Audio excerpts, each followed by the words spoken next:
Morning everyone. मसीह में आप सबकी सलामती हो। मैं खुदावन की खात्मा सबा जोसेफ युगांडा कंट्री से खुदावन की प्रस्तिश के साथ आपके सामने हाजिर हूँ। ज़बूरों के सिलसिले को जारी रखते हुए आज हम पहुँचे हैं ज़बूर 96 पर। सारे लोगों तुझसे रब ही नु जानो।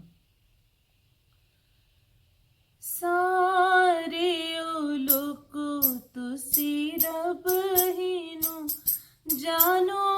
सारे लोगों तुसी रब ही नु जानो।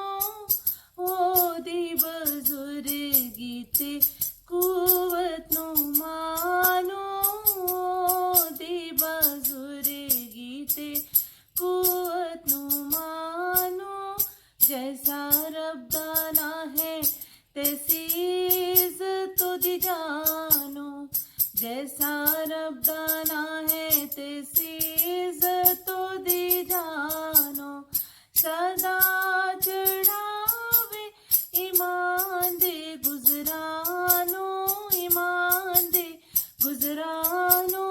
सारे लोगों होवेगा रब आपी सचाने आई। होवेगा रब आपी सचाने आई। कौमाते ज़ाहिर करेगी सच्चाई करेगी सच्चाई।